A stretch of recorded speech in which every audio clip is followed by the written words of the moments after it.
Now, I know some of us are really not good at fertilizing or getting on a schedule to fertilize our plants.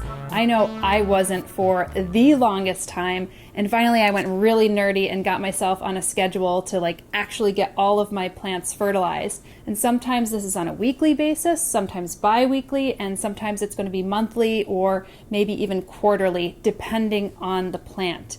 But the big thing is that if you don't fertilize the plant, it's not going to get a lot of the macro and micronutrients that it needs in order to thrive.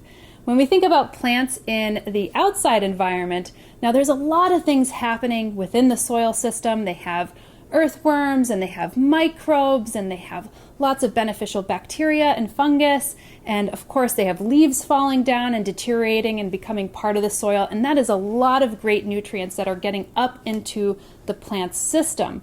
But of course, when we're talking about indoor plants, you're talking about plants in pots or closed containers, and they're not getting all of that benefit. And especially when leaves fall to the soil surface, we usually pick them up because that can also cause disease in plants, especially within a contained system. So that's part of the reason why we actually have to fertilize our plants.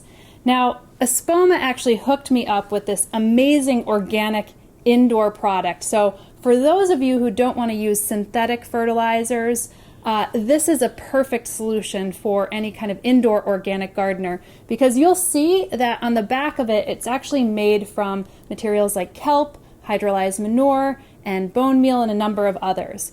What I also like about this fertilizer is that you'll see that it has some beneficial microbes. So bacillus, which you might recall if you're eating kefir or sauerkraut, those great probiotics for your system are actually here, which it's great if you have probiotics in your soil. And then you have trichoderma, which if you've never heard it before, trichoderma is a fungus that actually works with the plant's root system in order to prevent pathogens. So a lot of pathogens can get in through the root system within plants, so they actually have that in here too. And they have a good use-by date as well on the bottom. So, because this is full of biological material and life, you're going to want to use it by the use-by date, because that's when you have the better beneficial materials in the soil system.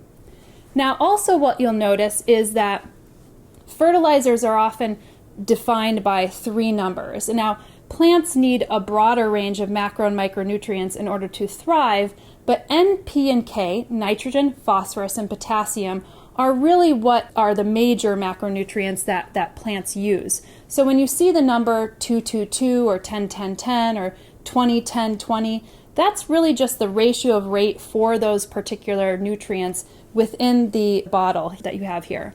Now this is 222, so typically I would use like a 10-10-10 and then dilute it, but 222 to me says that this is a very gentle fertilizer.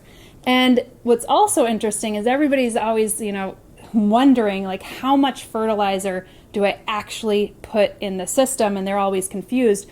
All you have to do is turn it over, open the cap of this, and I may have mentioned this before with some of my other fertilizer videos, but I like to take a gallon jug of water because I have so many plants to water. But if you only have a few houseplants, a quart container and 1 dose of fertilizer should suffice. Since I'm dealing with a gallon, that means I need 4 doses. There you go. And what I'll do is shake this up.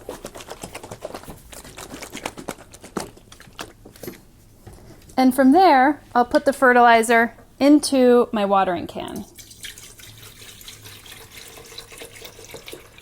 And I'm only doing this right now because I actually don't know how much water is held in my watering can. So this is a very good way in order to be able to measure it out, so you know that you're not putting too much fertilizer, because you know exactly what's in a gallon container. Now from there, I will water my plants, and you're going to want to water them thoroughly. Now, what does watering a plant thoroughly mean? Well, you want to make sure that the water comes down through from the soil surface all the way down to the root zone, and maybe 10 to 20% of the water in the fertilizer comes out into the bottom of the basin that your plant is sitting in. That way, the fertilizer won't just stick to the surface of the soil. It'll actually go all the way down and then your plant will be benefiting that. Don't ever put like fertilizer in super dry soil. Make sure that you actually really water it for that reason. Hopefully that was really helpful for you, and it gets you one step ahead this spring when it comes to fertilizing. And of course, if you want to follow along, you could do so here or on my Instagram at Homestead Brooklyn and on my blog at homesteadbrooklyn.com. Bye!